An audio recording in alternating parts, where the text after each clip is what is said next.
The Supreme Lord said, "My dear Arjuna, because you are never envious of me, I shall impart to you this most secret wisdom, knowing which you shall be relieved of all the miseries of material existence. This knowledge is the king of education, the most secret of all secrets. It is the purest knowledge, and because it gives direct perception of the self by realization, it is the perfection of religion. It is everlasting, and it is joyfully performed. Those who are not faithful on the path of devotional service cannot attain me, O conqueror of foes, but return to birth and death in this material world. By me, in my unmanifested form, this entire universe is pervaded. All beings are in me, but I am not in them. And yet everything that is created does not rest in me. Behold my mystic opulence. Although I am the maintainer of all living entities, and although I am everywhere, still myself is the very source of creation. As the mighty wind blowing everywhere always rests in ethereal space, know that in the same manner all beings rest in me. O son of Kunti, at the end of the millennium, every material manifestation enters into my nature. At the beginning of another millennium, by my potency, I again create.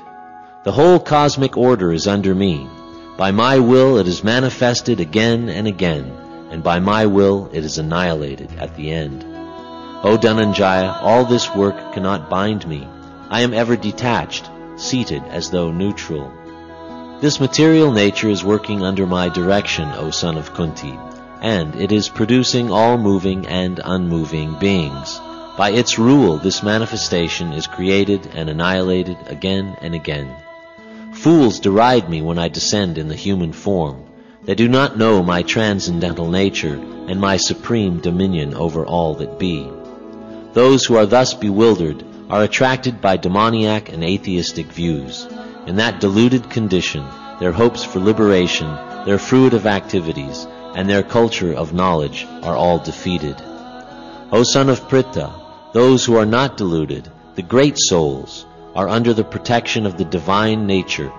They are fully engaged in devotional service because they know me as the Supreme Personality of Godhead, original and inexhaustible. Always chanting my glories, endeavoring with great determination, bowing down before me, these great souls perpetually worship me with devotion. Others who are engaged in the cultivation of knowledge worship the Supreme Lord as the one without second, diverse in many and in the universal form. But it is I who am the ritual, I the sacrifice, the offering to the ancestors, the healing herb, the transcendental chant. I am the butter and the fire and the offering. I am the father of this universe, the mother, the support, and the grandsire. I am the object of knowledge, the purifier and the syllable Om.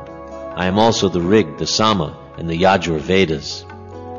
I am the goal, the sustainer, the master, the witness, the abode, the refuge, and the most dear friend.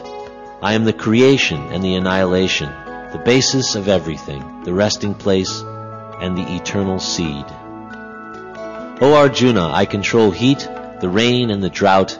I am immortality, and I am also death personified. Both being and non-being are in me. Those who study the Vedas and drink the Soma juice, seeking the heavenly planets, worship me indirectly. They take birth on the planet of Indra, where they enjoy godly delights. When they have thus enjoyed heavenly sense pleasure, they return to this mortal planet again. Thus, through the Vedic principles, they achieve only flickering happiness. But those who worship me with devotion, meditating on my transcendental form, to them I carry what they lack and preserve what they have.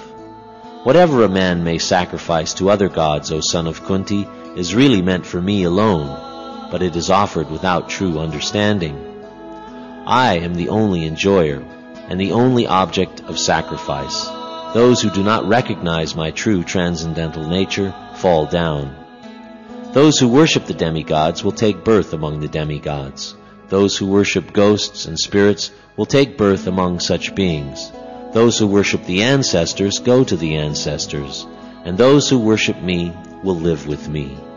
If one offers me with love and devotion a leaf, a flower, fruit, or water, I will accept it.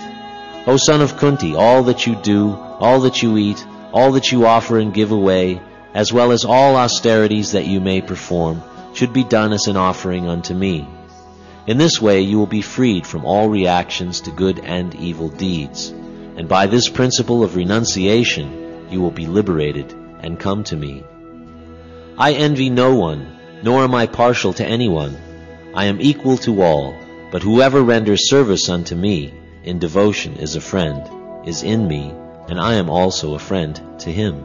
Even if one commits the most abominable actions, if he is engaged in devotional service, he is to be considered saintly because he is properly situated. He quickly becomes righteous and attains lasting peace. O son of Kunti, declare it boldly that my devotee never perishes. O son of Pritha, those who take shelter in me, though they be of lower birth, women, Vaishyas, merchants, as well as Sudras, workers, can approach the supreme destination. How much greater then are the Brahmanas, the righteous, the devotees and saintly kings, who in this temporary miserable world engage in loving service unto me. Engage your mind always in thinking of me, offer obeisances and worship me. Being completely absorbed in me, surely you will come to me.